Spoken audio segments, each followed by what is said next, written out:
Show. Always Irish Show. Always Irish Show. Sometimes it's good to just yell about football. What are you doing? Don't do this to me, Harry! The Ohio State. It's Ohio State! What do you mean, the? It's a poison. I almost stroked out and died over it. I'm glad to be at the party. I'm mad we're this late. You ain't a captain of nothing but a sinking ship. That helps the defense without them even doing a damn thing. Doing a damn thing. The call-in line.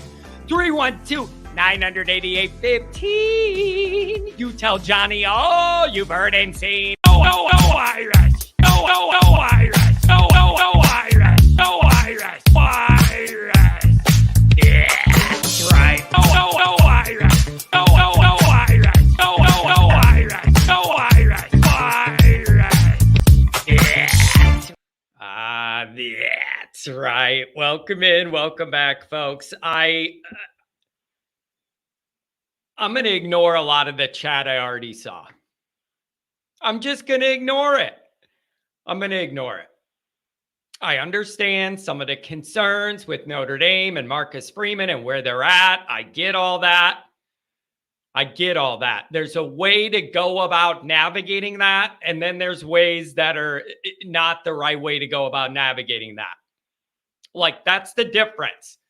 Nobody's saying you can never be negative or anything. Look at me. Look at how this show grew and started being mad about Kelly and all that. I get all that. It's how you do it.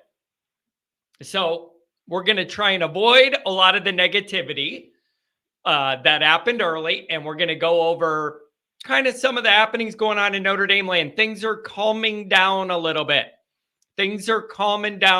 Let's go over where we're at on some of these items. Okay. So thank you for being here on I don't know where you're at. It's Cold Monday here. Cold Monday. That's why I'm going to Florida. As always, thank you for being here. You can find the program on YouTube. Do it. Subscribe if you haven't yet. Appreciate it very much. Give the video a thumbs up. That helps John as well. Notifications on that way you're alerted every time a new episode drops. I know you don't want to miss it. Twitter, search bar Always Irish or at Always Irishing. Emails alwaysirishnd@gmail.com. Audio only anywhere you want it. You could get it. Call-in lines. The lines are open. 312-988-15. Feel free to give me a call. Anything on your mind. You want to talk about the bowl game? You want to talk about National Signing Day, how the transfer thing ended up, the new strength and conditioning situation. Good morning, Zona. Thanks for being here. 70 in Austin, Texas. We don't have that going on here. Instagram, Facebook, Always Irish Shake, USA Today, Fighting Irish Wire. Read all about it. Patreon.com/Always Irish. Myself and Mike Goolsby, former captain, leading tackler, by the way. Breaking down all things Notre Dame. Back behind the paywall. And as always, you guys know, proud to have these guys as a sponsor. It is the ND Subway alumni. Go ahead and what's wrong with this weather? It's cold. I ain't got a lot of meat on my bones, Adam. It gets cold for a skinny dude like me. I don't have no meat to cover it up. Oh man. Anyways, NDSubwayAlumni.com. The whole mission of it is for Notre Dame fans that are Subway alums, have a place to gather, have some merch just for you, all that kind of stuff. Xmas gift 35. Get a discount off the Looski. Get yourself a shirt. Get yourself whatever you need to get for the holidays. Still time to rush and order there. You want a shirt? You want a hoodie? Go get it. Really good people. Nice people. And I enjoy working with them. I like working with Notre Dame people I could trust. Always. Whenever anybody approaches me with like a promo or do you want to do this or that, I always want it to be a Notre Dame person. We already have some things in common there to work with. So that's always a good vibe. Always a good vibe. $10 holler from Eric. Thank you very much. My lawyer in Michigan. ND hire Lauren Landau as the next strength coach. Spent 5 seasons with the Broncos. Peyton did not retain Landau. Interesting, ND hire a pro coach and not a college coach.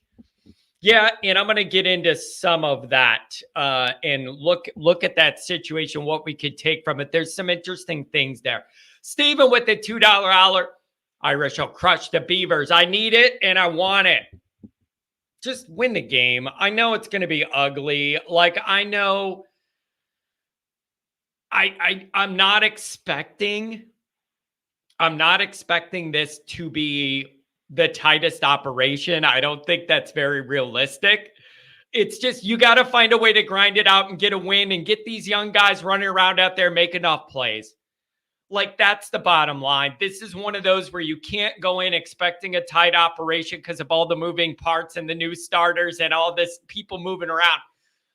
I understand that's what we want. It ain't going to be a tight operation, I don't think. You just going to take what you could get and find a way to grind out a win in this game. And then we all move on. I don't know what else to say. That's all you could do. That's all you could do. But this is not one of those moments where I'm like, you better run in there with the tight operation or I'm going to be out of my mind. It's just probably not going to be that. You need to win it anyways. You need to win it anyways. Like, that's just it. That's what you need to do. Oh, look at this. Look at this. Unbelievable. $201 holler. John, it's Christmas bonus time. If the chat is able and willing, no pressure. Let's kick a couple bucks to John as an Xmas bonus. I'll start off. I'm telling you, Eric, you're the big shooter, baby. You're a big shooter around here, man. It really does. Lawyer money's real. It's the real deal. Eric, I really appreciate your loyalty. I appreciate Eric, even when he has a court case, he'll message me all of his thoughts before the show goes live and then be like, John, I got a court case. I got to go. I'm not going to be able to listen live, but here's what I want you to talk about. Like, that kind of thing. Man, I mean, that's beautiful. And so I really do appreciate it, Eric. You're always in here. And even when you can't be here, you drop your thoughts, want to be a part of it, or donate, and then go, okay, John, I got to go to court. And then I do the lame joke of, at least you're on the other side of court, not the one being courted, if you get what I mean. And so I just really appreciate it. It means the world to me. Keeps me going, keeps the phone lines going, all that. 312-900-8815. Any thoughts on any of this? Let me know. Pat, you don't have to donate. You're in here working for free all the time. Give me a break. $20 holler, man. You don't owe me nothing. You do a lot of this work for free just to help out. I really appreciate it, though, Pat. Follow it up with the 20. Merry Christmas, John. Love you, my brother. Yeah, I appreciate you a lot, Pat. I appreciate it. Carberry Q. So why won't it be a tight operation, John? We lost one coach. The operation will be the same, and it isn't like we're world beaters. You have almost an entirely new starting offense than you had throughout the year. That's why I'm saying that. Right? Like, you don't have your tackles. You don't have your running back. You don't have any of the wide receivers. Like, you're running out an offense that looks nothing. There's like two guys in the same spot that were there when we ran it out against Navy. Like, why won't it be a tight operation? In what world do you have a new starting quarterback and you expect a tight operation? And then you add in the new tackles and a new starting running back and a new you got a new. I mean, you're breaking in like. Nothing's easy in Notre Dame land.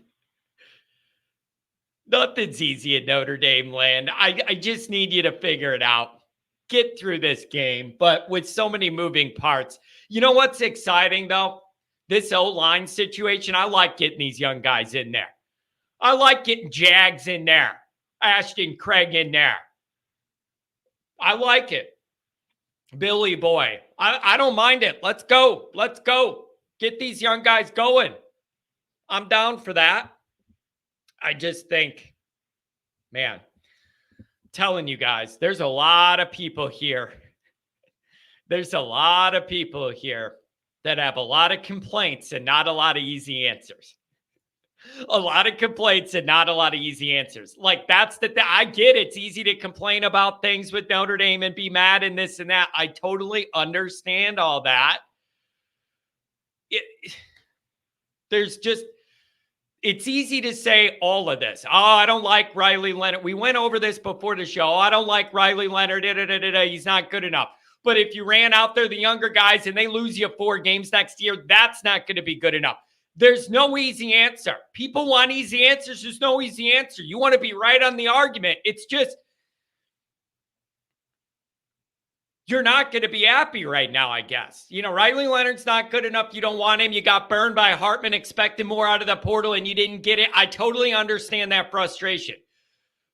But if the staff thinks that the younger guys and Carr are not going to be ready to do the job next year, that's why they did this. That they told you they didn't think that. So if you wanted those younger guys to go, fine, but you also can't lose 4 games next year.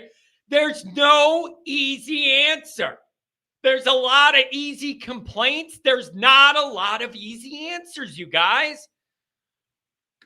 We all want this to just be smooth and just be winning, and it's easy. We're not there yet. We're not there yet. I went over last week the difference in the last handful of quarterbacks acquired from the Kelly Reese era, and then the talent of quarterbacks that have come in since the change. It's night and day to me overall in those groups in terms of multiple guys that could be the guy, high level of what they could reach.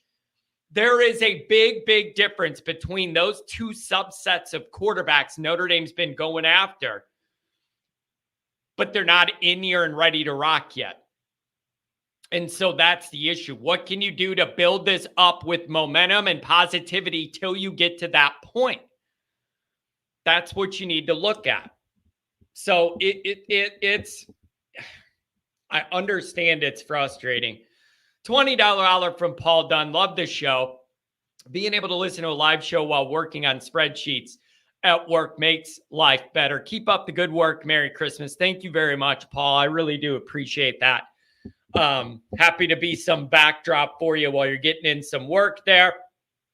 $20 holler from Andrew Gilmore. Can't match Eric since I'm going to Europe for Christmas. Very expensive. Oh, that's nice, Andrew. Here's $20. Freeman is winning the offseason for sure, but his future's tied to Parker. Hope I'm wrong about Parker for Freeman's sake. Yeah. Andrew, that is a fair take. You're making this decision. You're doubling down on it. I understand Freeman was backed into a corner on this decision the first time around. 818, I see you. You'll be coming up in 1 minute.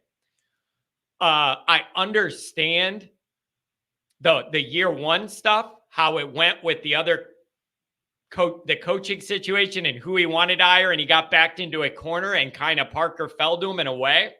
This one is a totally active decision with nobody else involved. This is all Marcus Freeman. And the reality is, you guys, if he goes down with the ship because if he's loyal to a guy who can't do the job, so be it. Those are the decisions of the head coach. And if this holds down Marcus Freeman from accomplishing his goals or whatever, that's a lesson he's going to have to learn, and it could have dire, dire consequences, both for his head coaching tenure and my hairline and your stress level. So you're just going to have to hope that guy develops more and evolves and learns how to put together an offense real quick. I don't know, man. It's a legitimate concern. I can't tell anybody it's not a legitimate concern. Nikki Dean, what's going on? Oh, man. Here we go. What do we have here from Crying? Freeman's job's going to be tied to strength and conditioning, not Parker. Bayless was a huge turnaround in Indy. That's accurate. A bad strength coach is going to be way more damaging than an OC. I do understand that in theory, because the OC is like the OC, but before you even get there, you have the baseline of strength and conditioning that puts you in a position to be able to not be gassed in the fourth quarter, do all that kind of stuff. Recruiting and strength and conditioning, and now the training table are kind of the bedrocks of all of college football. If you don't have those things in place and in a good place and have them rocking, you're not going to be good no matter what. You're not going to be good. Recruiting, training table, getting your bodies right, and strength and conditioning. Those are the things you've got to have in place. They got to be good to put you in a position to be able to grind out November wins, do all that kind of stuff. Josh Miller, $50 holler. Love the show and the callers. Merry Christmas to all, and in Freeman we trust. Hey, man, I really appreciate it. You guys don't have to do this just because it's Christmas and I'm going away. I really appreciate it. It means the world to me. That's the other thing. People, I've asked this as well. Did Notre Dame have more soft tissue injuries than they should? Do they have more of those type of things? Is that a strength and conditioning thing? Like what's the deal with that? And I understand this Landau character did like ACL prevention, all that kind of stuff, trying to get ahead of that. And so I don't know. Let's actually cover that. And then I'll go to you, Rodney, on 818. Here's the deal with Landau, the strength and conditioning guy. Was it Denver? 20 plus years of doing this. So he's been around the block. An entrepreneur, that's very interesting. This is a guy who has other kind of avenues outside of strength and conditioning that he is involved in other business ventures. I kind of like that idea that his mind could go different places than football. Goolsby and I talked about that yesterday on Patreon.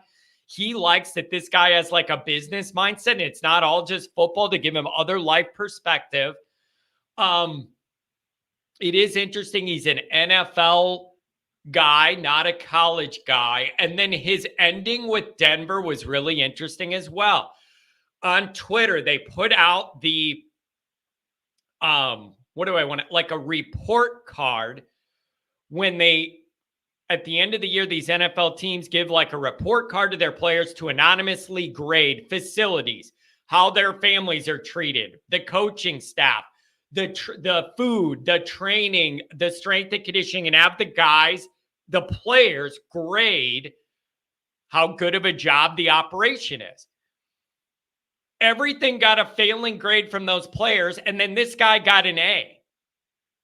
I find that really interesting. And Peyton came in and cleaned house anyways. But when they did that sampling of those Denver players, he got an A and everything else got a failing grade for the whole Denver Broncos organization. But the players gave that guy an A. That is really interesting to me to think about, that those players liked the way what he was doing and everything, and they weren't good and whatever, but they liked him. That's very, very interesting to me. Here's what I hope this is. If this is what they end up doing, here's what I hope it is. Old school strength and conditioning DNA, like old school tried and true tough guy shit. You know what I'm saying? Old school, just the basics, tough guy shit. Blended with new age modern technology, new age modern medicine, new age modern recovery, new age modern injury prevention, all the biometric monitoring, all of that. So I would like a blend between that old school, tough guy, crack your head type of training, blended with all of the new age stuff. Maybe that helps with some of the injury stuff. Maybe it does. Maybe it doesn't. I don't know.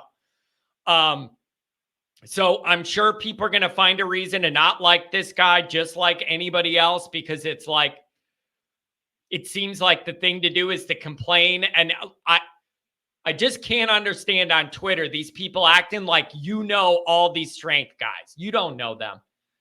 You don't know nothing. It just, OC's different. At least you could like see what a guy's doing. Strength and conditioning, come on. You don't know these names, bro.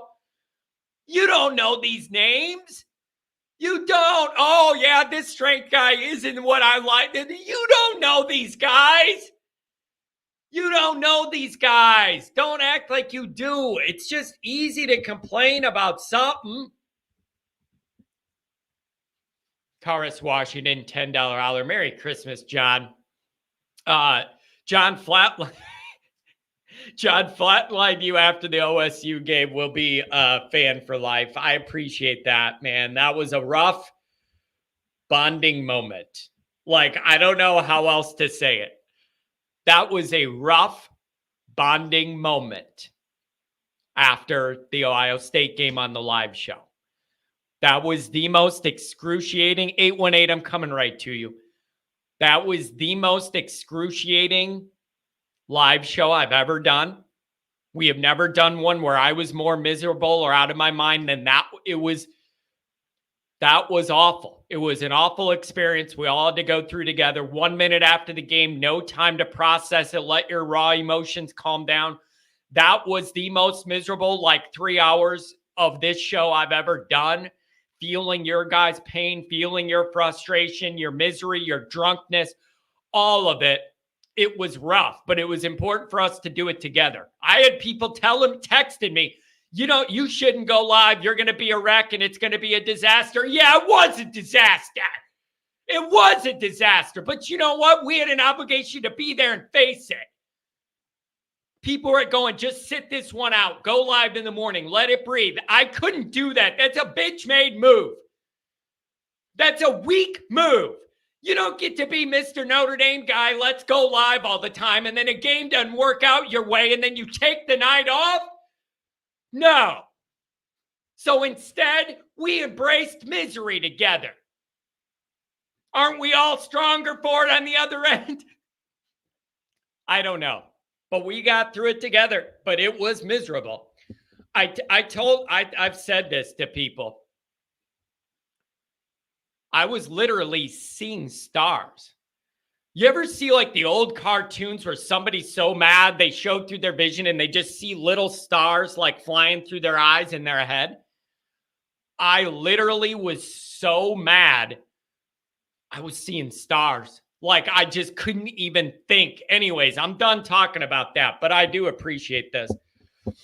And you guys are like Santa Claus here. $2 hour for Rodney. God bless us, everyone. But seriously, yeah, I know, Rodney. I know. Look at this. Bring back Charlie Weiss, $20 hour. Merry Christmas, John. I hope to meet you and Pat in an ND game one day. Miami, Ohio next year. Blue and gold game this year. Coming up in a couple months. Blue and gold.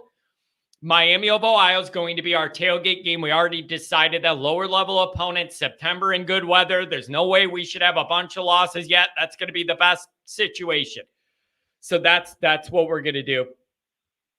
C. Jones. Merry Christmas, John. Appreciate always Irish throughout the year. Thank you guys very much. Thank you very much. You guys are being very generous in the holiday season here, and I appreciate it. Jay, what's going on? Appreciate you. All right, we got a couple callers, and I'm going to try and get them in. Ohio Podcast, good to see you as well, man. I was late emailing you back, but I did email you back. Check it out. And so a couple things. The strength and conditioning guy, I'm interested to know what you think. Now that things are calming down, are you starting to focus more on the bowl game and think about that now that the who's going, who's coming stuff is interesting to me as well, now that that's calming down. National Signing Day, early signing days coming up. I want to know what you think about that. Interesting. We've been doing breakdowns of the film on every commit on Patreon with Goolsby. I bring up the film, and I like Goolsby, who trains kids and looks at all this film he does that every day. I wanted him to go through it. We've been going through these guys one by one with him dissecting the film. And there's a lot to like, and there's a lot changing with the way Notre Dame's recruiting. There's a lot changing. I know we all want to see a number 4 by that final recruiting. I know all that, and I'm right there with you.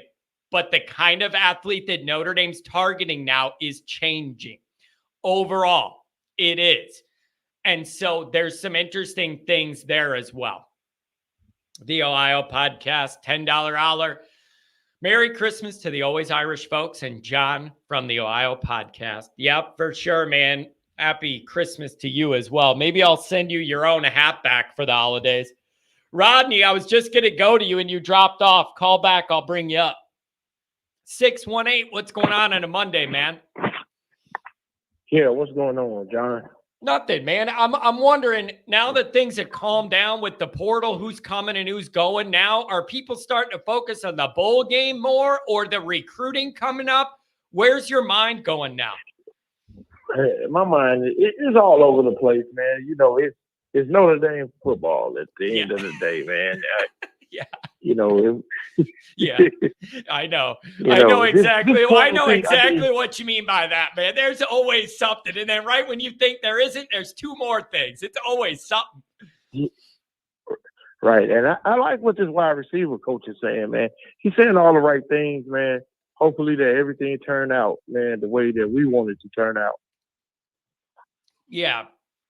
Yeah, it's going to be interesting to see how this all goes. And I don't know. That's the other thing, this quick turnaround with the bowl game. I don't know. I mean, is it fair to judge this guy off anything you see there? Probably not. But like, he's getting in there working and I don't know. We'll see how it goes. Yeah, and then I'm listening like to a few other people, man. They were talking about Riley Leonard, and I'm like, man, look, we just got to see how it goes, man, and we gotta definitely see how it goes. I think it's probably a good thing because I think this is the quarterback this is the type of quarterback that Parker wants, man. If you know, and I think this will be a good transition. I mean, I feel bad for Carr, and I probably feel bad for Minchie, man, but. You know, this is what he wanted. You know, maybe maybe Leonard the type of quarterback that could transition into Deuce Knight, man. Yeah, you know? It's a tough dynamic though, because people are like, you wanted the younger guys, you want to develop, you want to see what we got, but it feels like the staff by their actions is saying they don't think any of those guys going to be ready to do what we need them to do next year. So then you get Leonard, but then it stops some of that development. It's a tough spot to be in until they find the guy they could hitch their wagon to. And you hope it's Carr or Deuce, and we're just not there yet. That's the way I see this. They're building a bridge to find that guy to hitch the wagon to, and we're just not there yet. Yeah, man, especially if you want to run more RPO. If you want to run more RPO, man, then this is the guy that you want to run it to. And then, you know, Deuce is the guy that's going to run it for the future. I mean, I'm not saying, you know, I feel bad for Carr and Minchie, man. I don't feel so bad for Angeli. For the guy that's going into a team Angeli, but man, I feel bad for Carr and Minchie because they can't, you know, especially Minchie, man, with him decommitting from Pitt, where he probably had a spot, but this is the offense that maybe even Freeman want to run, man. This is a bad spot for the two young guys. Yeah, I don't know, man. The year-to-year instability causes me a little bit of anxiety. I'm all about linking the wagon to one guy. It's got to be the right guy. They're not there yet. I get that the fans are done with the portal thing. Like, I get it. I think a lot of people felt burned by Hartman, expected a higher ceiling than they got. I don't know, but like, you're hoping maybe one more year of this and then we could be done with it. That's what I'm hoping for. Yeah, I think it's one more. I think next year is the last year of it, man. We're moving to a whole different direction, man. Yeah, and listen, all these quarterbacks were never going to stay anyways. I don't know why. It's just not going to happen. So we're just going to have to see. One of these guys going to leave at some point. And it's just a matter of when. Everybody needs to accept that. Somebody's going to leave out of this quarterback room fairly soon. That's just a practical reality of these quarterback situations. So that's going to frustrate people, but we are where we are. Yeah, I mean, there's nothing that we can really do about it right now, man. I mean, he bridged the gap, and then I don't know, man. Maybe they should. This year-to-year thing is terrible. Yeah. And then any thoughts on early signing day? What do you think of some of Notre Dame's talent there? They vary right around number 10 in the rankings, depending on where you look, somewhere in that ballpark for now. I realize it's not the final signing day. Have you had a chance to look at some of that talent? Yeah, I mean, a little bit of it. I mean, the receivers is good, and I think we should be okay as far as talent, man. We got SEC side talent. We should be good towards the talent. Yeah, there's some exciting guys there. I think KVA, instant impact young. Cam Williams, instant impact young. Like, there's, depending on where you look, 5, almost 6 top 100 guys overall on 247 when I looked. We had one guy at 103 and then 5 underneath that. So you're getting like 6 top 100 guys is an improvement for Notre Dame. I understand this final class ranking isn't going to be what anybody wanted it to be. It's just not going to be that like near the top 5. I get that. But you know, almost 6 top 100 guys, that's pretty good. And so that would be an improvement on the high end there. And so we're just going to have to see. Blyberg says the most underrated one is Aeneas Williams. Kedron Young is the one. Goolsby likes Young a lot better. Looking at the film, he thinks that guy's going to be electric. But you like those running backs. You're going to get a receiver that can contribute right away. Young. I like Young more myself. Yeah. And so I actually got to see. Probably about 3-4 weeks ago, I actually got to see Aeneas Williams. He's electric, but I just like Young a little bit better. Bro, did you just flush the toilet? Come on, is that? No, man. No, I didn't flush the toilet, man. Where are you at are you at a truck stop on the side of the road talking to me? It sounded like you just gave it a good flush. Come on. Nah, I'm leaving my job. That's what it sounded like. It was hilarious. Oh. Yeah, but I got to see Aeneas Williams a couple of weeks ago, and he looked good. I mean, I'm not taking that away from the team, but I like the stuff I seen on Peter Young a lot better. Yeah. Oh man. Oh, that's funny, man. Anything else? Great touch of base with you this morning here, man. I want you to have a good Christmas and all that. Relax. Man, same to you, man. I'm just hoping that we get this 10th win. You know, I feel like this is like we're gonna lose that jelly, man. And this is his swan song, and this is him showcasing to other schools or whatever. Yeah. So I think he's gonna be showcasing to other schools. Yeah. Well, we'll see. Hopefully, you showcase with the win. Have a good one, man. All right, man. Take care. Dude, come on. I'm not kidding. He flushed the toilet. There's no way you can tell me that's not what that was. We all heard it. Come on, man. It had to be. Oh, man. That's really funny. Courtesy flush, somebody put. Rodney, I'm coming right to you. This is a big complaint that I have too. Andrew says, Parker showed a total inability to get the running backs involved in the passing game. I had that complaint all year, because I'm looking at the wide receiver situation being horrific, not close to good enough, not enough bodies, not enough guys that are good, whatever you want to say.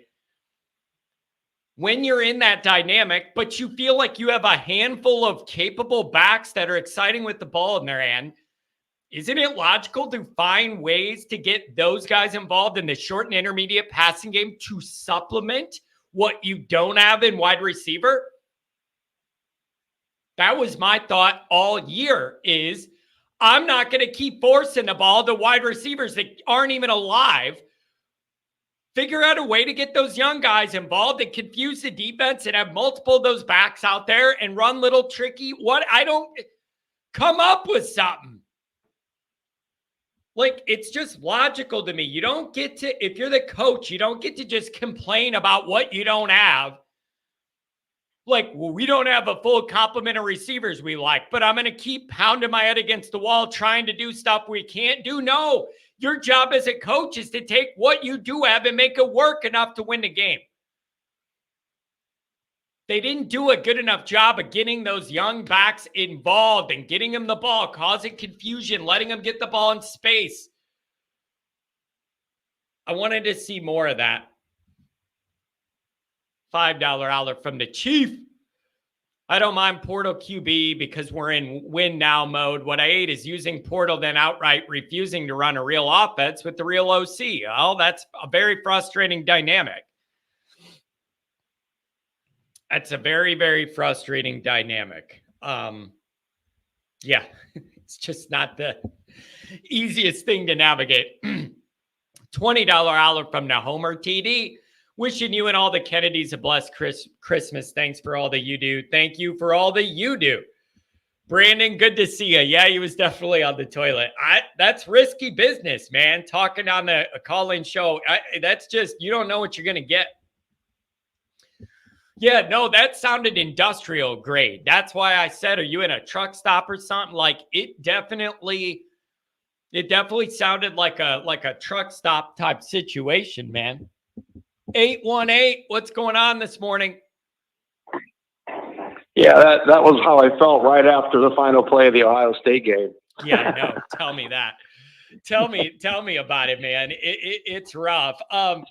Rodney, happy holidays to you. Merry Christmas coming up. All that. Yeah, man. Stuff. Happy holidays and Merry Christmas. Merry Christmas, John. Real quickly, are you doing a Friday show? I am not sure yet. I'm going to be in Florida, and I'm just going to have to see what the timing is like on the things we have to do for me to figure out when I could go live while I'm in Florida and all that. I planned that trip to make sure I was back before the playoffs and the new year and all that. And that did not work out as far as Notre Dame stuff because we're not a part of any of those games. And I'm going to be gone. Yeah, right. So I'm going to have to adjust when I do my stuff and make sure and all that. So I'll let people know what I'm going to be able to do. Right on. Yeah, I couldn't remember when you were, well, obviously we have to be leaving soon. Christmas is coming up. But yeah, man, Merry Christmas. I was going to do that. That's what I was asking. I was going to wish you on Friday. I don't know, just because it's closer to the holiday. But nonetheless, Merry Christmas. Always Irish Nation. And Happy New Year and God bless us everyone, you know. So, yeah, man, I heard the news about Landau today, this morning, actually. Did some research on him. Yeah, that was interesting to me, too. It doesn't surprise me, though, that they would go in a different direction when a new head coach is hired. That's just kind of what generally happens. I guess if there's one coach a lot of times that will be retained after those regime changes, it's a strength coach that's had success, I guess. I was a little concerned when I heard that they had the most entries in the NFL, but you can't read into that always too much. I mean, you know, a best strength and conditioning coach can't always prevent. It's still on the person himself, or you know, just bad luck. You know, I mean, I think that it is really overblown. Yeah. People blame the strength and condition, but having said that was, you know, one of the small concerns I had. It was also a very optimistic. Be very optimistic when I heard that he got the highest grade of any of the. He got an A-, I guess, and no other assistant coach on there had that. No, I mean, look, I like it. I mean, I like that Freeman's always thinking, man. He's always thinking of ways he can modernize the program and get it better. And in that respect, no one can fault. You know, we talked about this so often, John. But again, when you go with a coach. Excuse me, he was 36 when he was hired, right? So I'm assuming he's around 38 now? Yeah, something like Marcus that. Freeman? Yeah, I mean, that is so young to be a head coach at Notre Dame. You know, he's going to have some growing pains. It's going to happen. For someone, but I have to say, man, for his first job and for it being at Notre Dame and all that, man, if you grade him on that level, just age for age basis, I'm really excited about the future, man. He's improving. I mean, they're better than they were last year. I don't care what anybody says. We got to win this bowl game. I really do. But man, the moves he's making in the transfer portal. I mean, John, I am feeling better now. Okay, let me bottom line this. Going into next year, assuming the guys we thought were coming back were going to come back. Not knowing anything about the new guys coming in, forget Riley Leonard, all that, right? I was honestly thinking, okay, this is an 8-4 team on the floor. high end 10-2, right? Now I've gone up a step. I feel like it's a 9-3 floor team and an 11-1 on the high end, with a 10-2 sort of being the median. With now what we seem to have in the portal, just based on what's on paper and who we've hired, the wide receiver coach and all that. That's just my gut feeling right off the top. So already I'm feeling actually slightly better about next year than I was before all this happened. You know what made me feel a little better about it too is we could have lost way more key defensive pieces for next year, and you retained some of them instead of losing them. That's a big reason. Yeah. Yeah. And here's what I like about that. You're going to be able to have a blend of proven guys that you trust that are coming back and blend that with some of the younger, more athletic, but inexperienced guys that are going to have their turn to shine. That's a comfortable blend. For instance, having Kaiser back there to direct some of those young linebackers and get them lined up so they could fire all over. I like that piece. The D linemen coming back, those are big pieces. You add in Open, that. The D line's huge, John. That we're going to have one of the top defensive lines in the country. Yeah, and so I like that blend you're going to get of some of the proven guys coming back and then letting some of the young guys get some run. That is a comfortable blend for me. But a lot of this is going to come down to, what does this offense look like? Can this offense get on track against better teams in a way it wasn't able to this year? That's going to be the biggest question of the year, probably. I will say, and I got a question real quick. Is Watts coming back? What's up with Xavier Watts? I believe he has not officially announced it, but people are expecting him. Odd. But people are expecting him to announce that he would stay, because if he wasn't going to, that probably would have already happened. But at the same time, I agree. Yeah, that's my gut feeling. And if that's the case, John, that's the case. Yeah, you got two of the best in the secondary coming back. And him and Morrison, two of the best on the defensive line coming back, or really good defensive line, top 5, I think, no question. And now you got a blend of Kaiser and all those new talent. Man, the defense could be even better next year.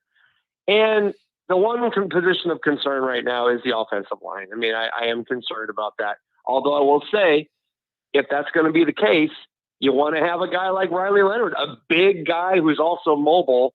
So I will say that might have been another reason why they were so strong going after a player like Leonard. That makes other sense. than the obvious. And then look at it this way. So look at it this way. And the kicker too, John. The kicker they got. Yeah. If you're going to have to redo the O-line, then I like the way this worked out, where you're getting new tackles in there now, and you're getting a look at it now in this bowl game. Like, you may as well do that. If you're going to have to do it for game 1 next year at an SEC game, you may as well get them some run now. Get them run now and see how it goes. A lot of the. No, I agree. I think a lot of the Jagasol thing is to see, okay, do we need to go after a portal guy, or can we do it with it? And I think it's a really good way to, as a possible proving ground. And the same for Angeli, and he's going to have a shot. So, and obviously the running backs, are going to be all new. I mean, Estime made the right decision, man. I would have loved them coming back, but it would have been odd, like, really? That doesn't make sense. By the way, off the record, did you see how the Bears lost that game the other day? I mean, come on. It's really amazing. It's absolutely it's so amazing. Chicago Bearsy. Dude, but they dominated that game. They dominated that game for like 3.5 quarters. They totally dominated. They were getting pick sixes, running, and then they lost. I know. They're looking, and that's the Bears, man. They have stretches where they actually look like a dominant team. It's unbelievable. If you didn't know anything about the record and just watch certain stretches of the year, you'd be like, this team's great. And then you watch, and then it's like, and then they just completely, and that last play, it was hilarious, John, because when Justin Fields throws the Hail Mary, literally, when the ball falls on the chest, I can't remember who the receiver was that was laying down the end zone. I think it was Mooney. The TV froze at that exact moment. It froze. And for 10 seconds, I didn't know what happened. The TV comes back on, and Cleveland's celebrating. I'm like, what? And so then they show the replay, and I'm like, oh, my God. It is. It literally, at the exact moment the ball hit his chest. So I'm thinking he caught it, right? The TV freezes. It was just so anyway, no big deal because the Bears weren't going to. I mean, if they somehow got to playoffs, they weren't going to go far. But I don't know. Anyway, I just had to. That was a slight digression there, but so I don't know, man. Not a lot to say. Yeah. Other than, go ahead, buddy. It would just be nice if you could just grind out this win.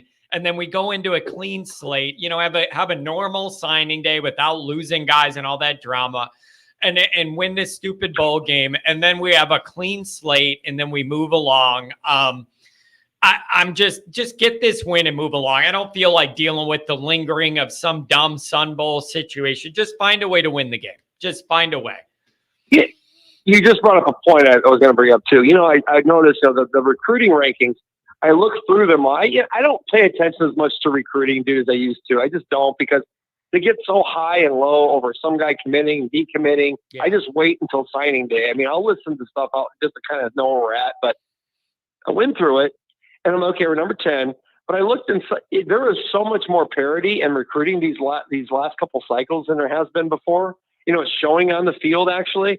Because I feel like, before it was like, okay, Notre Dame might have finished 7th or 8th or whatever, but the top 3 or 4 teams were like so different between what they got in 5, 6, and 7. Now there's not a big difference between number 1 and number 10. I noticed that. Like it's so, and I also noticed that the numbers that these guys have, like, the total number of players, I don't see, because how we just like kind of plummeted after the first signing day into the second signing day. It was so weird, by the way. It's like those should be so much more spread out. But I don't see that being a big difference unless there's a lot of things happening we don't know about because the numbers on the other programs we're rivaling against, it all seem to be on that high end. So it's like, like Alabama has 12 players. Okay, well, they're obviously going to shoot up or whatever. You know what I mean? Yeah. So I just feel like number 10 to me feels better than number 10 would have felt. Does that make sense? Yeah, I do understand that.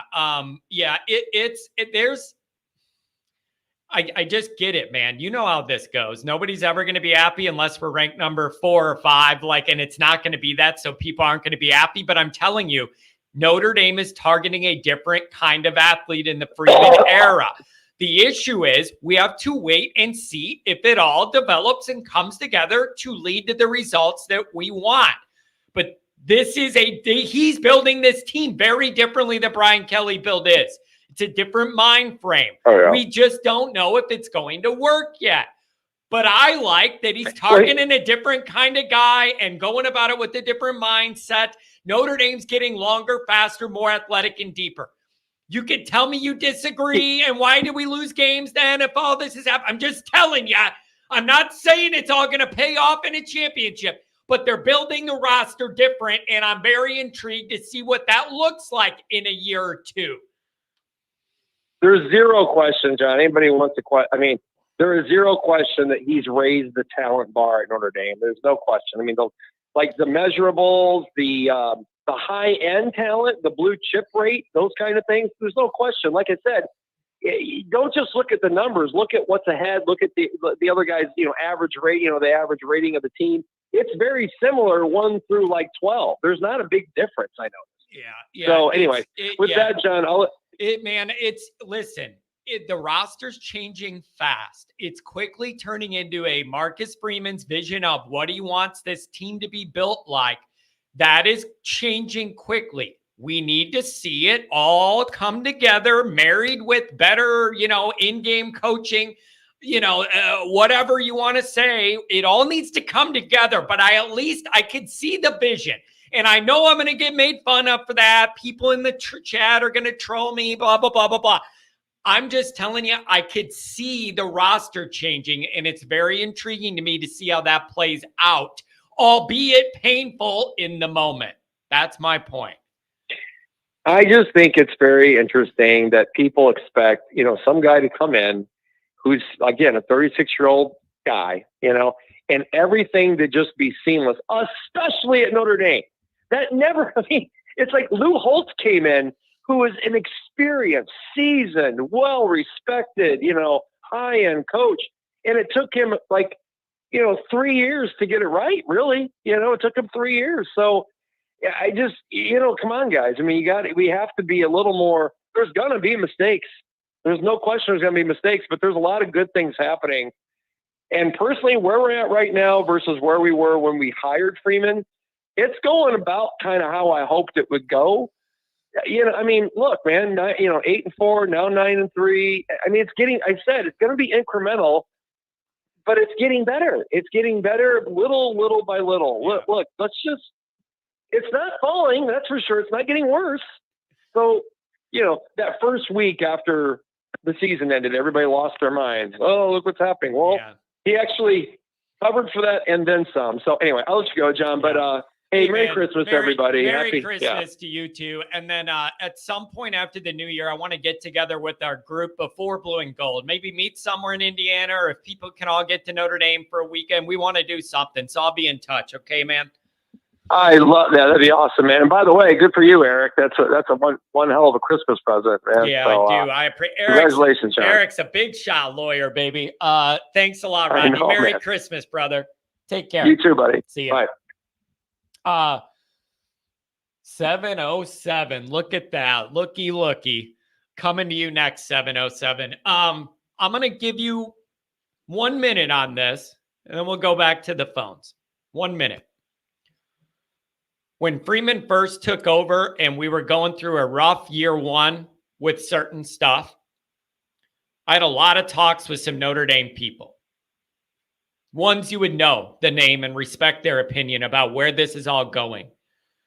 Couple of these guys told me, John, here's what might have to happen. Kelly made everybody think this was closer than it really was. The roster's nowhere near good enough. And this could be a painful burn down before it builds back up the right way with the athletes and built in a different way that can sustain. Multiple of these guys that have been around winning Notre Dame football for a long time said there could have to be a burn down of all this before you clean it all out. It's going to be painful, but clean it all out. Burn it all down. And I had multiple people that I trust their football opinion tell me it could get painful and it isn't going to look like progress until you're on the other side of it. And then you will see that had to happen. So it's like temporary pain now, but better than half-ass going along to get along with what we were doing. But just deal with the pain now, dig it out, just dig that cavity out, burn it all down, and rebuild it. The issue is you got to survive until that's all ready to thrive, right? Like that's the issue. You can't have a 4-loss season next year. Like you got to do enough to be able to have everybody feeling like you're still trending up when you're going through all this. But I can't, that's always been in my mind from right when Freeman got the job, and then last year was a struggle and all that, was the concept that you may really have to bottom this thing out and grind it out, get rid of the RKGs, get rid of the RKGs and load it up with MVPs. And sometimes that takes time. So whatever. But man, I'm telling you, this chat, a lot of you guys are absolutely amazing. Complimentary of me and what I do here, donating money and go Irish and Merry Christmas and all that. But some of you, I just don't. If you are this mad about Freeman and you think he's doing such a bad job, I have no idea how you survived the Kelly era where he didn't even try. Like, I just don't, dude, I don't understand. At least Freeman's working his ass off and not getting the highest results. The other guy didn't even work hard and didn't get the highest results. Man,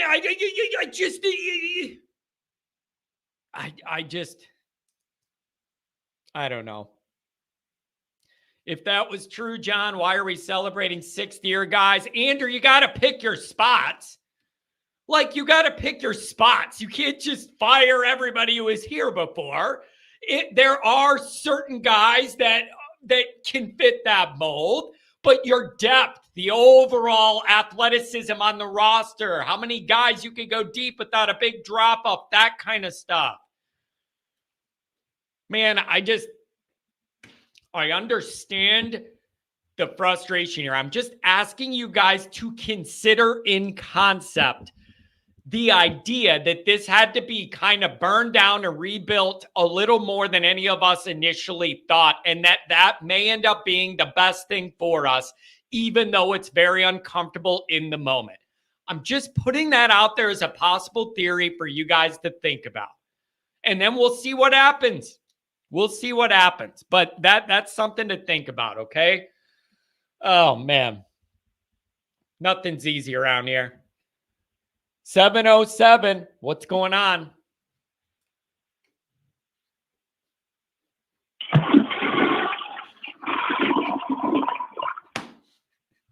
That wasn't the toilet. Dude, that was a truck stop. The guy was in a truck stop. And he was trying to be so casual about it, too. And I heard him moving around. And you know what else? I can hear the echo when you're talking in like a public restroom. I can even hear the echo. And I just, listen, man, it's risky to be having to have a live call in the bathroom. You don't know what you're going to get. But I'm convinced it was a rest stop.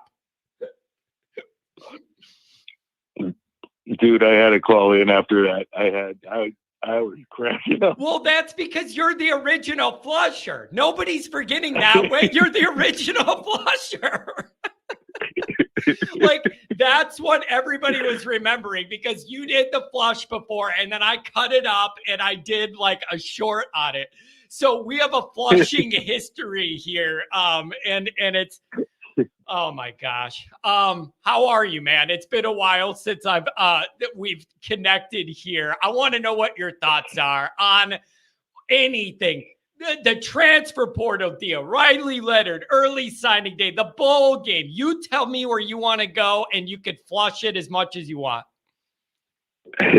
Well, first off, I wanted to thank you for your email. That was very nice of you. Merry Christmas to you and yours. You as well. And of course, to my good friend there, Dr. John, who asks about me sometimes, and I appreciate that, as well as Rodney. But as far as what we have coming up here, to me, it seems like it's going to be a little bit interesting in the future when we go to 12-team playoffs next year, and the way these guys, sit out games. I mean, is it going to be a watered down, version of what we should see, or, with all these guys that are going to be going to the NFL or the transfer portal? Yeah. Those kind of things. What are we going to get? Here's one thing. This is an exhibition this year. Yeah. Here's what's going to happen. It's already happening, especially with the 12-team format. Any bowl game that isn't a part of that playoff push is going to be a practice exhibition. All the guys are going to opt out to go pro or hit the portal. I believe this officially kind of kills any of those middle, lower tier bowl games. I don't think anything other than the playoff game is going to keep guys from opting out. And that's the new reality of what it is. Dr. John said, put in the chat, good to hear your voice again, California Joe. Yeah, he's a good man. Yeah. So I don't know. I think these bowl games are like, unless you're in the playoff, this is just what you're going to get. So I don't know. And that's just the way it is in the modern it's going to game. be I'm just afraid it's going to be like a watered down version, going forward, because you're not going to get the guys you were going to get to see where bowls it was never even heard of that guys just sit out, to go to the NFL. They used to play all the way to the end. And now with the transfer portal, it's like, you're going to go to the NFL, you're going to sit out, you're going to go to the transfer portal, you're going to sit out. It's like, yeah. What are we really going to see as far as what the truly best team is? I'm disappointed. I'm worried about it. Yep. It's really interesting. As a college football fan. You know what disappointed me? And this is something I'll share that's a little behind the scenes with some of the contacts I have now. And I have better ones now with Lincoln with Goolsby, because he hears from a different circle of people. there were guys playing. Goolsby right about. Yeah. He's right about Kedron Young. Go ahead. Yeah, he loves them.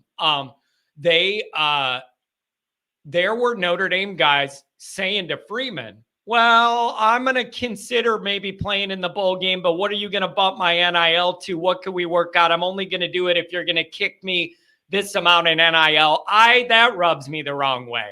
Like, you have your NIL deal you had before the year, and then guys were going, I'm not playing in the bowl game unless I get a bump. Like, I don't like the way that comes off to me. And that's like a modern age problem. I kind of would have hoped Notre Dame guys wouldn't be into that as much, but they were. There were multiple guys who leveraged Freeman to play in the bowl game, and almost all of them, if not all of them, are not playing in the bowl game. So maybe Freeman held firm on that of like, screw you if you're not going to be here. Go. Yeah, this is brutal. I mean, talk about coming in under the gun. First of all, he's hired at like Rodney was saying, I think 36 years old, and look what he's faced. He came in right with NIL and portal and all that. And you know what else too? He came in. It's not just recruiting, which we would have loved. Let's not forget this. Those things are true, but then he also came in with the toughest schedules I can remember Notre Dame having in a very long time. Right. He has had a 2-year run of some of the toughest scheduling that I've seen Notre Dame have in a long, long time. And so he is certainly baptism by fire, just getting thrown into it. And it has been a rough run. I'm hoping year 3, baby. Let's rein it in. Let's tighten the operation up. Let's feel a little more comfortable. I appreciate the recruiting energy and all that. I need the in-game stuff to tighten up the time management. I need the whole operation to tighten up a little bit. But I'm telling you, that roster's changing in a way I like. I just need the results to show it down the road. But the roster is changing in a way I approve of. I agree. And I'm much in agreement with what you and Rodney both said. 6 guys in the top 100 or 103. I mean, when was the last time we saw that? Yeah. Kelly never did that. Yeah, never. That is a good indicator there. And then when I do the breakdowns with Goolsby on the film on Patreon, there are guys that he looks at that are not even ranked high, and he's going, I don't understand. I love this guy. He's got huge upside potential. This is a steal. Like, there are other guys here in that class too that certain people that look at the film can identify and really, really see things that excite them. So it all has to result in wins. I understand that, but I do see the vision, and I like seeing this roster being built differently. I don't know what else to say. Yeah. Riley Leonard, to me, is not another great thing. Like, I've said this in some other football chats, but when you take a look at a guy like Jaden Daniels and Bo Nix, and when they went to their teams, Oregon and Arizona State, he came from to go to LSU, Daniels, these guys took a year to learn, so in their second year, both of them were up for the Heisman. Both were invited to the Heisman, but that was in year 2. So here we go. Sam Hartman definitely didn't come through to what we were hoping. And now Riley Leonard's going to have a one and done. So, if it takes 2 years to really start to mesh with a team, what is next year going to do? I mean, It's going to appease the idea that maybe this Deuce guy is going to be good and CJ Carr is going to be good. But in the meantime, we're going to struggle through another guy trying to learn the system and get comfortable with his teammates, have some kind of chemistry with his receivers. I mean, I'm not really expecting it. I'm probably another 9-3 next year, even though I think our schedule is going to be a little easier. Maybe we'll get to 10-2 and maybe a playoff. But see, that's the problem. With Riley Leonard, 9-3, and you're out of the first playoff. Nobody's going to be happy with that. 10-2, I think no matter what 10-2 looks like, Notre Dame squeezes in the top 12. 9-3 is going to stress people, man. That's not going to feel right. 9-3. And oh, by the way, big one, week 1, right out of the gate. You got to get it somehow. Well, Riley Leonard's going to be a new guy, and then we have a new wide receivers coach. I mean, it's going to be a lot of different new again. Like it's just new. Like the quality of kids we're getting in is good, but the quarterback position, we go with a one and done guy every time. That doesn't work. When did it work ever? I don't know. I don't think it has. So I'm worried to end. I want that to end. I appreciate the stability of knowing we have our guy, and then over the offseason, we know who our starter is, and then they come in and they can grow together and mature together, and there's stability in knowing you have a multi-year starter, but they just don't feel they're there yet. Right. They don't feel they're there yet. So now the trick is you got Well, I don't think they are either. You got to, but this so is then still you got to build Kelly. a bridge. You got to build a bridge that doesn't fall in the water and the legs fall apart to get to that window. And that's the fight we're in now, is making this all progress enough to build you a bridge, flip the roster, the staff gets more experience, and then you're ready to go. We just don't have that guy yet. And it isn't going to be CJ Carr as a freshman. That was never going to be an option. People wanted it. That was never going to be an option. That guy wasn't going to start as a freshman. So that puts you in a weird spot. Nick, Dean, Merry Christmas. Good to see you guys. Yeah, you're hoping for like a Trevor Lawrence kind of a thing. And how often does that happen? Now, let me give you this positivity. Or Peyton Manning. Let me give you this positivity. I'm going to give you one thing to think about that would make me think maybe this Riley Leonard thing will be different than the Hartman thing, okay? I understand the frustration. Like, we already tried to do that, and we didn't get over the hump. Anyway, follow me here. I like the fact that he's a dual threat guy in a way that Hartman was not built to be. And when you have an offense coordinator that's kind of on the struggle bus and you're still uncertain about some of the receiving targets, I love the fact that Riley Leonard has to be accounted for with his legs. That alone should really help that offense. Defenses have to prepare for you differently. And then every play could turn into a run or a pass. I think that's going to help things a lot. Now, he's got to stay healthy, but I think that's going to open up the offense a little bit, no matter what Parker does. It gives more options, more for a defense to worry about, and I like that. Well, that's where the thing is for me, is it's really going to be a testament to what Parker is all about, because he had the first guy, Hartman, with his style of play, and now he's going to have the other side where it's a running kind of a guy. So it's really going to be on him because he's got both now to get tested. But, then again, they're the first years, Gerard Parker's first year. I mean, it's like first. It's going to be hard to try and with your crowd in your room, they complain about everything. So, I know.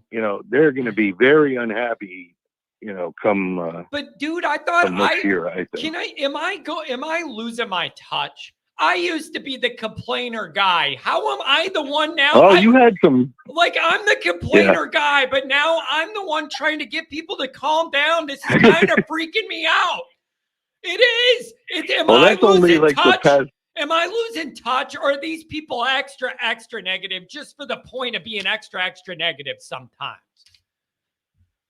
Well, John, I got to tell you, you're their leader. And so when you complain, and you do, like these last, I listen to your show, and the last, you've started to come around to defending. But before that, you were on that negative train too, man. And you were going after everything and anything. So this is what they do, is they follow your lead. So you got to be careful of what you're saying, because I'll tell you this, recruits listen to you. And, they listen to all these guys. If they're considering Notre Dame, they're going to watch all the different guys that have the shows. Well, so you got to be careful with being too negative, because I hope they tuned they in don't want to 10 be minutes scrutinized. ago. I hope they tuned in 10 minutes ago when I said I love the way that they're building the roster differently, and I'm excited to see how it goes. Hope they were listening to that part, because I genuinely mean it. I hope so too. I genuinely mean it. But I can see that this is being built different, but that doesn't guarantee that it's being built right or that it's all going to work. But I am excited by the idea that I see a different process here than the last regime. That excites me, because that one didn't get good enough results. and I want to see what this one does. But it does have to tighten up. Tighten up, baby. Yeah. We need to tighten the operation up. Well, I tell you, I listen to your friend Pete once in a while, and I listen to the Alabama guys programs, and I listen to, of course, Michigan State, the voice of college football, and you know, like I never see them like ragging on their teams like so much, you know. So, you know, if I'm a recruit, I'm looking at that stuff, you know. Well, I don't want to go to a place that's going to scrutinize, you know, flushing the toilet. You know what I mean? You got to understand. I mean, I can understand why a Alabama chat would not be as negative as a Notre Dame chat, though, man. Like, That's true. Like, there are some reasons for that. I do understand it. But I get that. That's a good point, John. I agree with that. I try and be fair with this. What got me in trouble is people knowing that I like Freeman in a way I didn't care for Kelly puts me in a weird position because it's always John's covering for Freeman, John's covering for Freeman. Right, I know. You get that a lot. That's the issue. Like everybody knew I didn't like Kelly's personality and the way he operated. And so that was like the tone. But now I'm in a place where if I'm positive at all, well, you're a Freeman homer and that's why, and you just won't call him out. And my position's always been, I like the guy. I like the way he works. I like his approach. I like his personality. And I want him to succeed. But that doesn't mean he's perfect. He's got to tighten up a lot of things. Both could be true. Yeah. And there's a lot that he's dealing with that, like, Lou Holtz didn't have to deal with, you know? And so you got to take it with a grain of salt. I think what Rodney says is right. You got to build and build. We're not going the opposite way. You know, it's like, I don't imagine we're going to be able to go undefeated by year 3, like Notre Dame did with Tony Rice and, you know, all those guys that were great. But then again, they were great. I mean, they were solid on offense and defense. So, you know, we don't have that yet because we don't have, you know, everything meshing. Like, our offensive lines were fantastic back then. We don't know what we're going to get next year. Look what we're replacing. Yeah. You know, that's huge. I will say this, though. You got a lot of younger guys with NFL potential on that offensive line. They are young. They are young. But some of these guys they are going to be really, really good. And I am genuinely excited to see them get going in the bowl game. I really am. I'm going to watch those tackles. I'm going to watch all those young linemen. I want to see them play it. They have higher end potential, and let's get it started. I like it. Yeah, that guy Tanona, I was really high on him, and now he took a retirement from football, and the only way to get an NIL deal, I guess, is to go to another team. So he's winding up going to go somewhere else. But that would have been a nice guy to have come in. I think he was. When you saw his clips in high school, he was just killing everybody. He was just, it was a blowout. So it's a sad thing that we're losing him, but this is what it is now. So here's where we're facing. And you know, if Tosh Baker doesn't leave, you know, like, everyone's high on him. And so it's all such a crazy crapshoot that, you know, it's fun in the way that, who are we going to have? You know, it's almost like a lottery pick on who we're going to get to fill in on things nowadays. So, you know, who knows? I don't know. It's a changing college football world. And I'm just trying to figure out where Notre Dame fits into it all. And it's just every day it's something. And it's such a weird, nobody can ever agree in our fan base on anything. Maybe if we won the championship, everybody agree they like that. That's about it. Nobody can agree on anything. It's just the way it's always been. And that's fine. It's just the way it's always been. Yeah. Well, I love the idea for the playoffs next year because you know, to be able to get a chance to maybe play Michigan again or Ohio State in the playoffs or Georgia, you know, like, this is going to be fun. Like, and I hope that these kids that are, you know, in their final year of maybe opting out, you know, like, I hope they get the idea that, you know, here's what you came to Notre Dame for now. Yeah. If we're good enough to make it to play these guys, this is what you all wanted. I hope you stay to do it. Here's a Stick to compliment. Here's a compliment for you. Multiple callers have put in the chat that your voice relaxes them. There you go, man.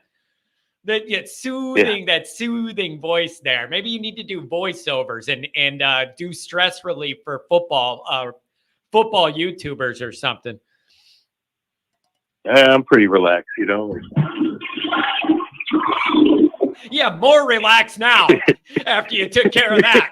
A lot more relaxed now. All right, John, I'll let you go, man. All right, Merry Christmas to all you guys in the chat. Merry Christmas. God bless everybody. You, man. Have a safe and it's really good hearing from you. People have been asking. Thank you very much for calling. Everybody likes your voice, likes the tone, and likes the toilet. So thanks for being a part of the show today. You bet. Peace out. Have a good one, brother. Oh, man. It's been a while since he called, but I'm glad he did.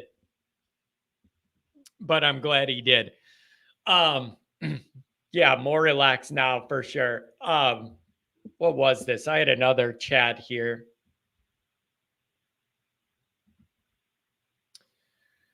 It seems like you are, though. You're already telling us to have low expectations for the bowl game, even though a bunch of teams are losing a lot and will look put together.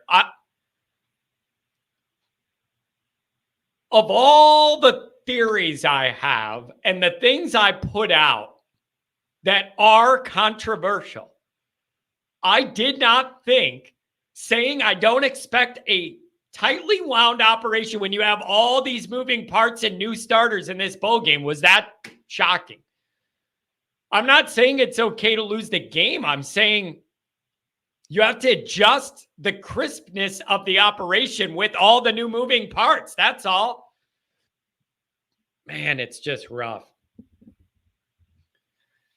The media in general covers for Freeman. If you're saying, I don't know what you want him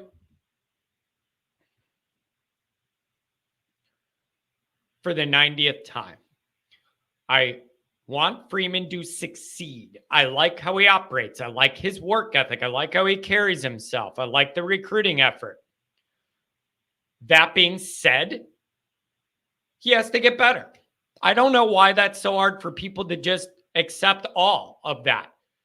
Just because you say you're a Freeman guy does not mean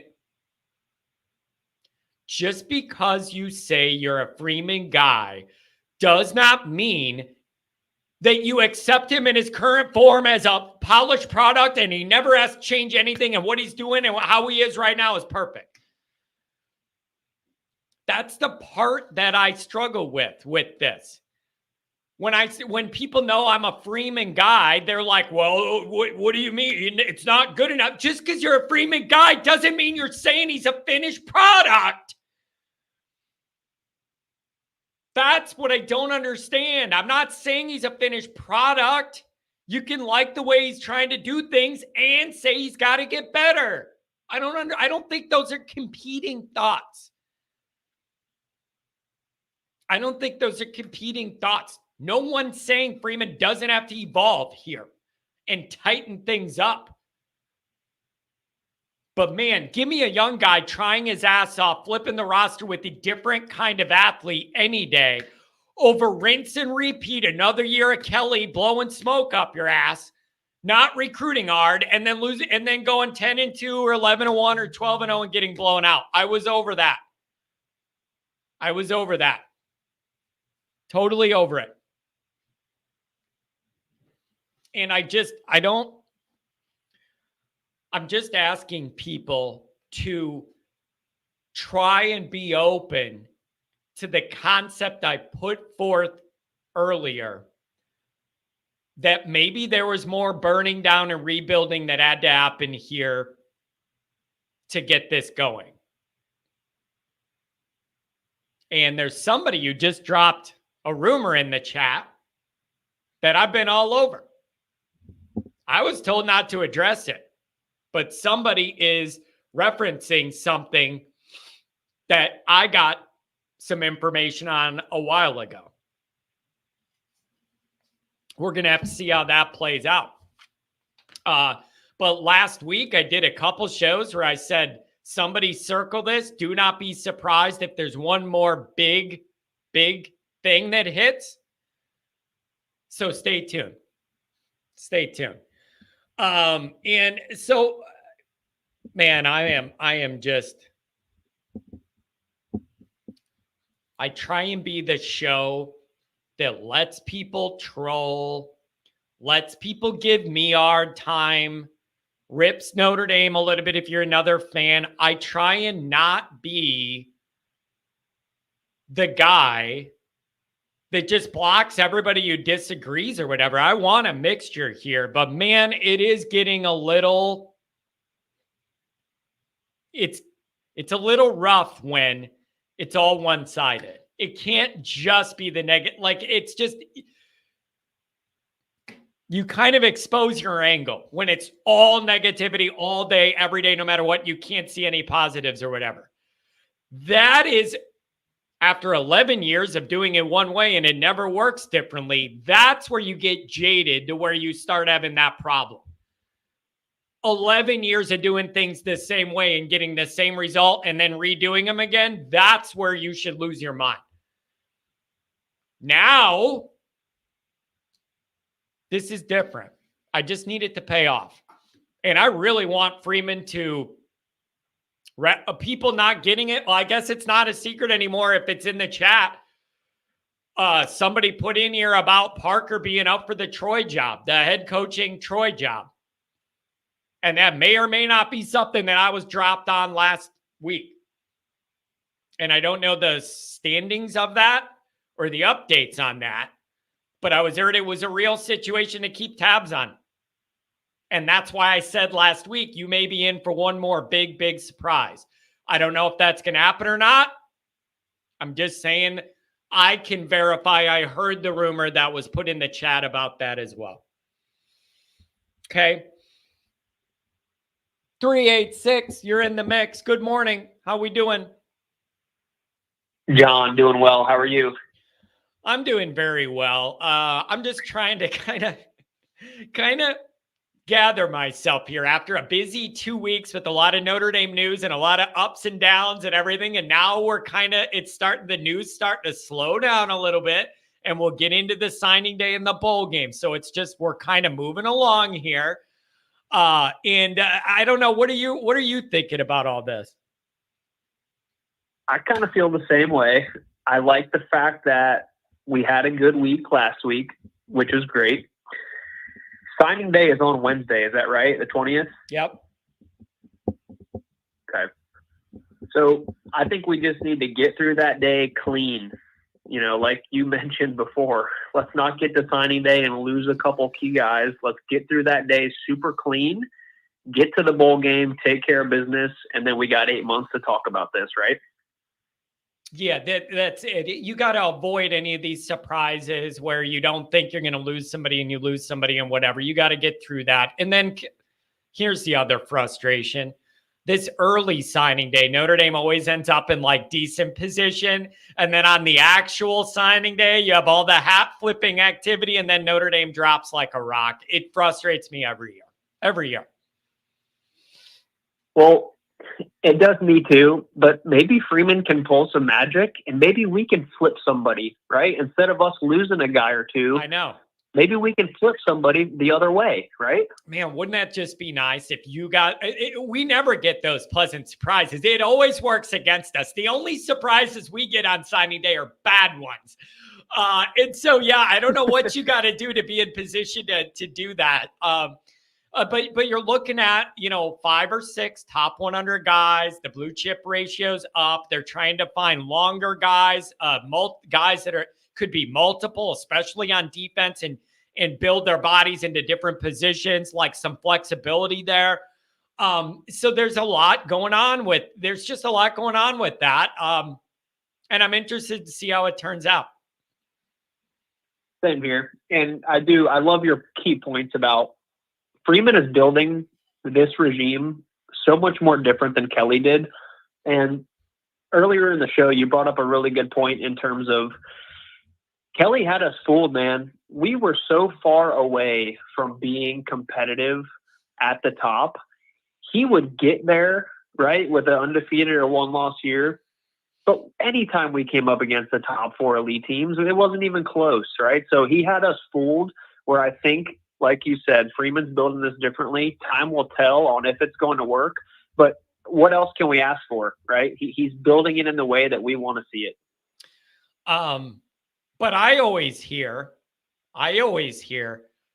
Kelly left a playoff team and Freeman destroyed it. I hear that every day, and I could not possibly disagree with that more in every way. Practically and perceptually, that is just not the case. 100%. And look at the most crucial, critical position group that any playoff or championship team has. It's the quarterback. And look what he left us with. Look at the recruiting that Marcus has done in 2 years, right? Compared to Kelly. It's astronomically better. And I feel like that's what gives us that, like, all right, Freeman's in year 2, heading into year 3. Year 3 is huge, right? Yeah. But it could be a monumental year for his career. See, I don't get it. Crying belly. Kelly left a team that went 11-1 the year before. Yeah, exactly. They went 11-1, played one tough game at home and lost to Cincinnati. Had one of the softest schedules I've ever seen. Had one of the softest schedules I've ever seen Notre Dame have. Kelly couldn't beat Cincinnati at fucking home. Then everybody leaves and goes to the NFL and leaves. And then you're telling me Freeman inherited a playoff team. It makes no sense. It's not true. It doesn't add up. They didn't make the playoff that year. Couldn't beat Cincinnati, the only tough game they had at home. Then all those people left. Not a playoff-ready team. A roster devoid of talent. All right, I feel better now. Sorry about that. That wasn't your fault. Sorry you had to go along for the ride on that. I'm happy to listen. It's great. No, but I feel the same way, man. It's super frustrating, but we'll see. Another thing I wanted to touch on before we get going here. Next year, with how soft this schedule is, right? I'm looking at the playoff rankings at the end of the year this year. Which, depending on if we go 10-2, right, with whatever 2 games we lose, does that get us there, right? Like, I would hope that it would, but I really think it's dependent on who we lose to, because if it's A&M and USC first and last game of the year, something like that, dude, I don't know. The schedule is super soft. I think 10-2 Notre Dame makes it. Like, I think 10-2 Notre Dame almost every year is going to make it. I've thought about this a lot. I really do. I think 10-2 Notre Dame edges into that top 12 unless you have a very unique year where a bunch of teams went with one loss, something weird. I think 10-2 gets you in most years. If you look back at the final rankings and look at the teams that are in that area, it's all like 10-2 right in that area. And then it's a part of it. They want Notre Dame to be involved for the ratings and whatever. Like, that's a lot of things work against Notre Dame. That's one that works for them if they're on the borderline. So I just think 10-2 gets Notre Dame in playoff position almost every year, if not every year, till I see otherwise. Yeah, no, and that's a good point. We're always going to have that national perception on our side in terms of, well, if we put them in there, we're going to sell out the game, no doubt, and it's going to be great for ratings. So we always have that. And if I'm looking at the playoff rankings for this year, the last 10-2 team was literally number 12. After that, it's 9-3 or worse. Yeah. So I think you're right. I think you're on the right track. Yeah. Now we could debate if you're Notre Dame at 10-2 and you lose your 2 biggest games, you're probably not going to win the championship, right? Like if you're 10-2 Notre Dame and you lost the 2 biggest regular season games, that's probably not a title year unless you get real hot, but you got to be in it to win it. So get in it and go on a run, win a couple games, host a cold home playoff game or something somewhere. I don't know. Yeah. And this is what I've talked a little bit with my dad and my brother about too. We've made it to the playoffs 2 out of 3 years, right? When it was 4 teams. Granted, it wasn't the result that we wanted. I don't want to see us just sneak into the playoff 11, 10, 11, 12 ranked seeded team and then lose the first game. Get in there and win a game, right? And at least advance in the playoffs, because just making it is great, but it's 12 teams now, right? So I don't think it's going to be nearly as hard to get in there, right? Do you feel me on that? Yeah, I do. And man, I just think it's important Notre Dame gets in the first one next year. It's the first one. Don't you want to be a part of the first group to experience that and stake your flag, make your claim of like, get used to it? We're getting one of these spots almost every year. Like a lot of those teams are going to be in it every single year. You want to be one of those teams, damn it. Get in the first one. Get in the first one. And it's just so critical for Freeman, right? Like you've said it numerous times here, the fan base, everybody around the program, it's almost a necessity. It's literally do or die, make the playoffs next year, or else who knows what would come out of that. Yeah. Yeah. I just, man, there's a lot of moving things. And the other thing is there's so much change.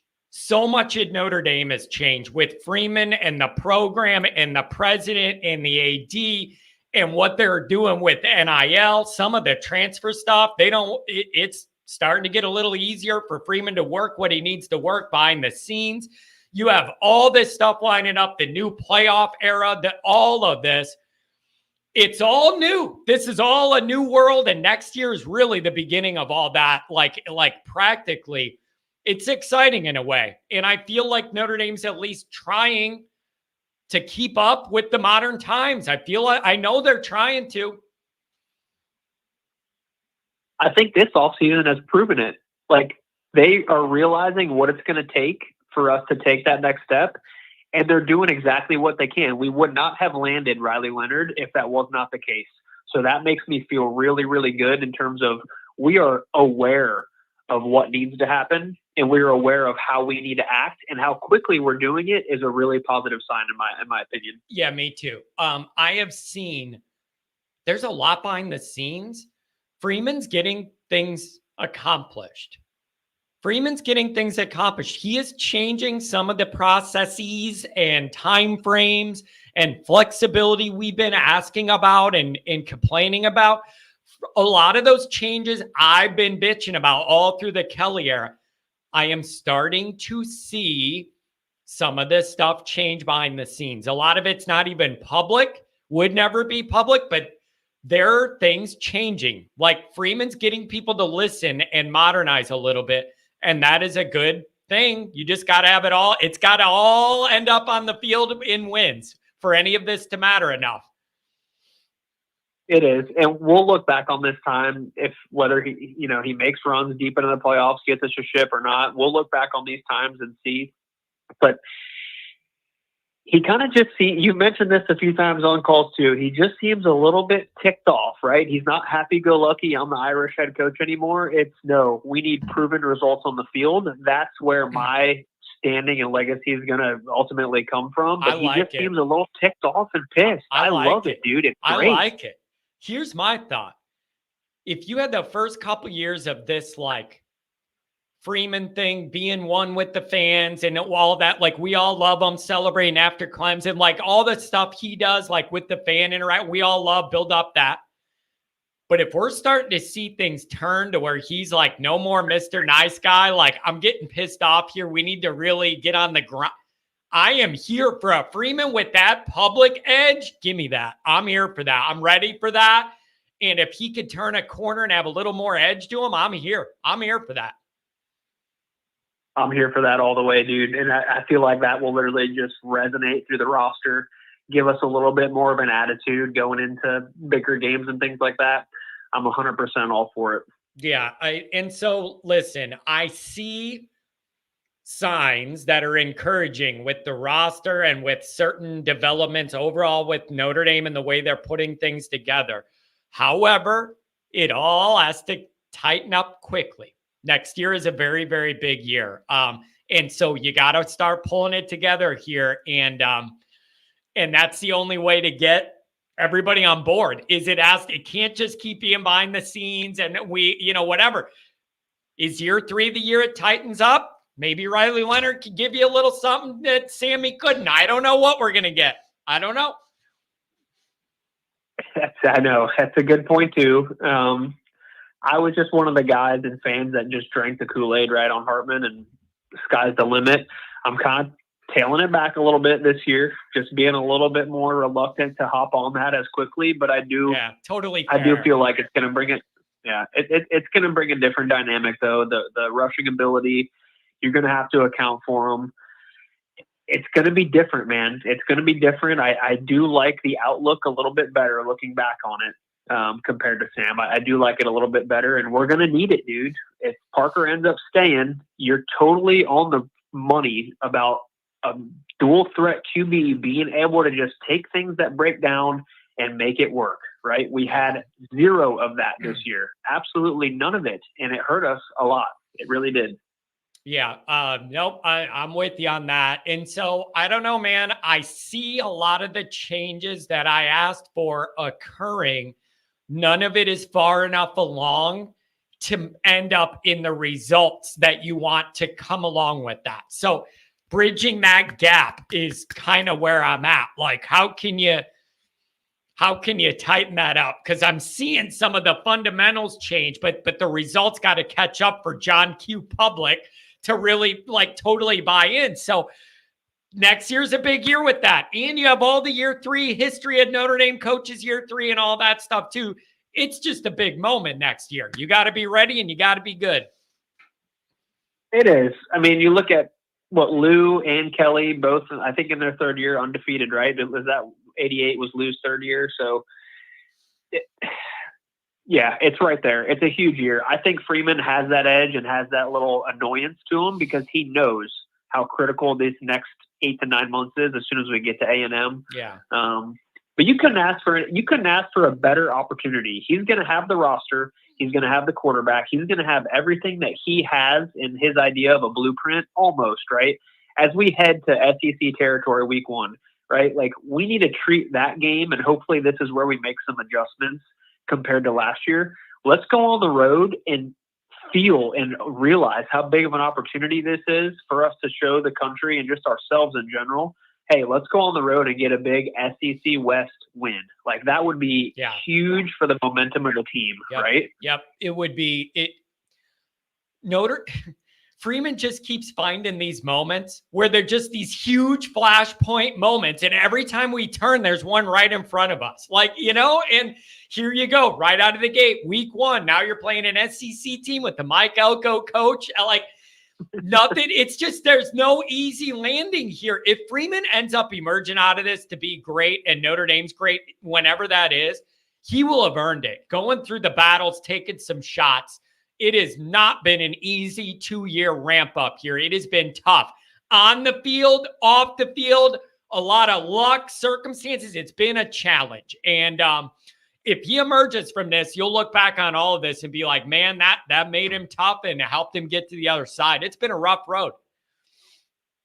100%. And as a first-time head coach, he hasn't even done this before, right? So the things that he's had to navigate, it's really been impressive. And I'm a Marcus fan, so I just really hope that he comes out on the other side of it. But like you said, we got to start seeing the results. But I've got a good feeling. I think that we'll have a good year next year and be in a good spot. But yeah, looking forward to it. It's going to be interesting. But I see the vision, but it all has to come to fruition. And how much leeway do we have there time-wise until those sync up?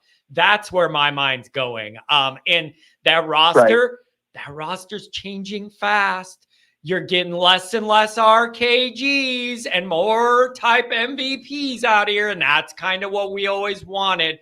And so I don't know, man, it all has to come together. But I'm telling you this, I want it to happen so that everybody here can shut the hell up for telling me I'm dumb for liking Freeman.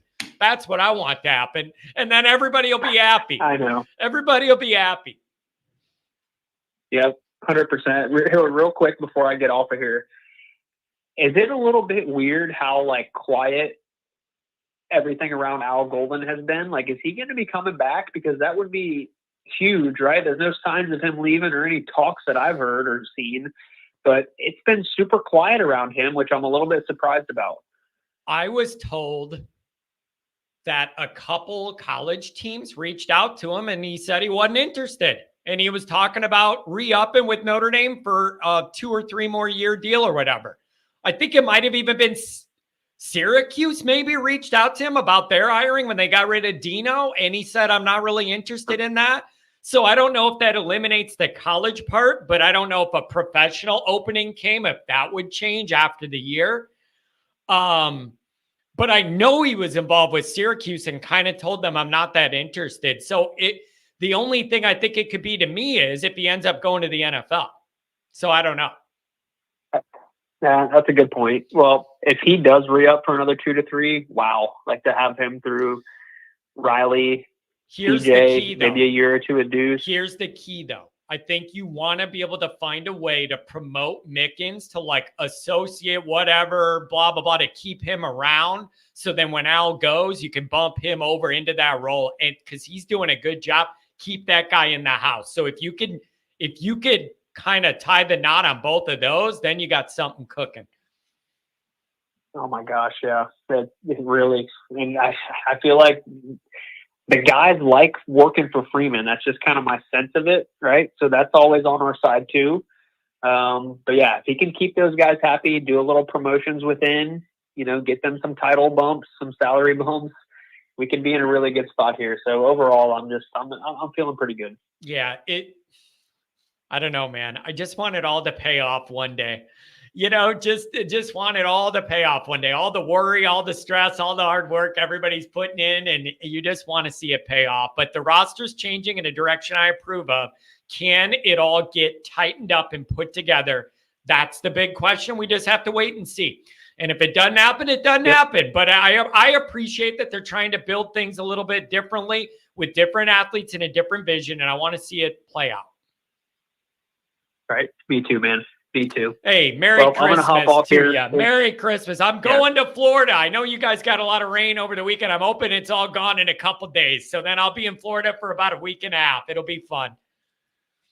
The next week or so, it looks great. Christmas is supposed to be about 70, so you'll be enjoying it. Oh, man, that's perfect. But hey, Merry Christmas. Happy holidays. Be safe out there. And we'll talk to you soon. Thanks for the call, man. Really good to touch base.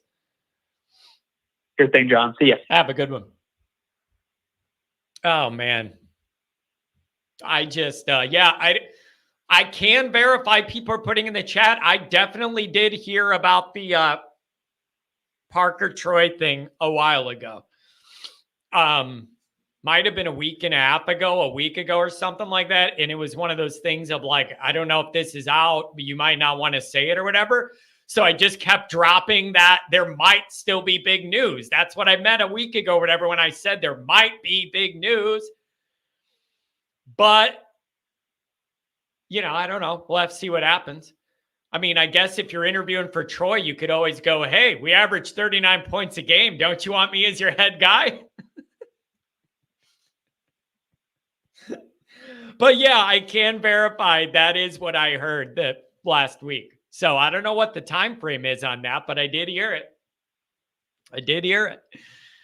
Oh, man. Let's see. I'm going to make sure I didn't miss any of these chats. MJH Irish $20 hour. John, your voice over the past few years has been a lifesaver for many of us Notre Dame fans. You were the John the Baptist crying in the wilderness. Is our redemption at hand? Merry Christmas, John, and to all Irish Nation. I appreciate that, man. Thank you very much. Thank you very much. Homer, thank you as well. The Chief. I don't mind portal QB because it says we're in win now mode. What I hate is using the portal, then outright refusing to run a real offense with the real OC. I can understand that frustration. And well, here's my frustration, Chief. The idea of this is you do it when you're in win now mode. That's why the disappointment with the Hartman experience was so exaggerated. Because you were in win now mode with Hartman. Not win now is the opposite of going 9-3. Win now mode is not 9-3 Sun Bowl mode. That's why everybody's all mad And that's why some people don't have the vigor and excitement for the portal quarterback again the way they did the first time. Not even the first time, but this last time.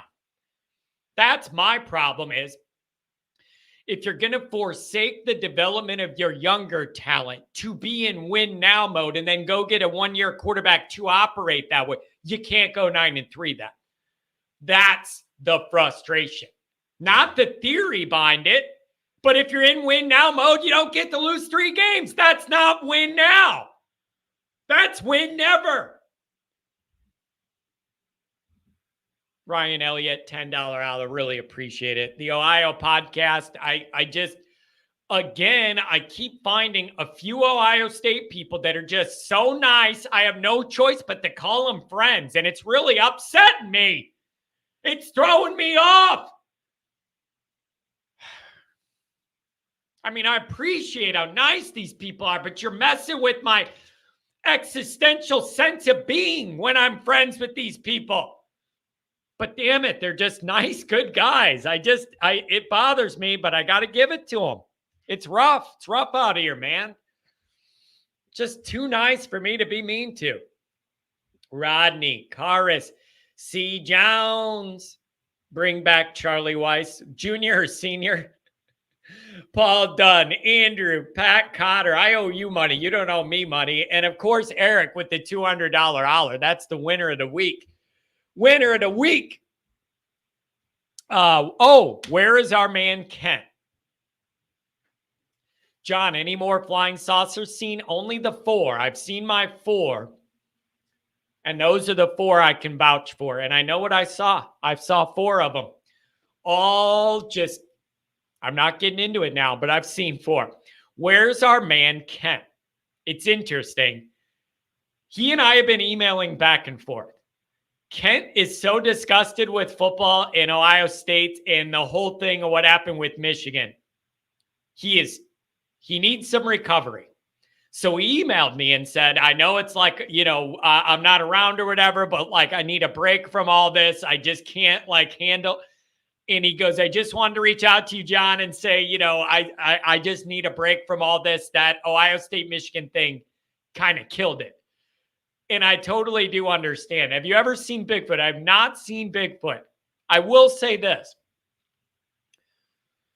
There's a big forest preserve like 10 minutes from here, Illinois State Forest Preserve with the river going through there, all like farmland and then trees and river and caves and creeks and all this. There's a lot of Bigfoot sightings in that. So I think I'm going to go get some field cams, put them up, see what we could get over the winter. But I'm not going to act like I didn't notice. There's been like 4 different Bigfoot sightings, all in this woodland over the past 25 years. It just makes me interested. Maybe we'll go exploring. The problem with Bigfoot is, how have they not just found a dead one? Somebody had to shoot one and there's a body, run over one with their car up in the mountains. Where's a dead one, if you want me to believe that? Pat, that's different. I did see a ghost on a golf course. And I know now I'm just sounded so crazy. I seen 4 UFOs and a ghost girl walking across a field in a golf course. I know I saw her. And it was a ghost, man. We need a Bigfoot on the line. I'll go over. Dude, Mark, I'm telling you, I saw a ghost walking through a field. I'm golfing, minding my own business.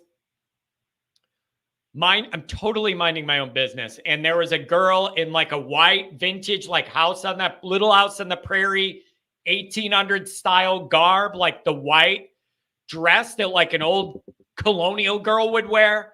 Long, straight hair, white dress, walking through a field with nothing around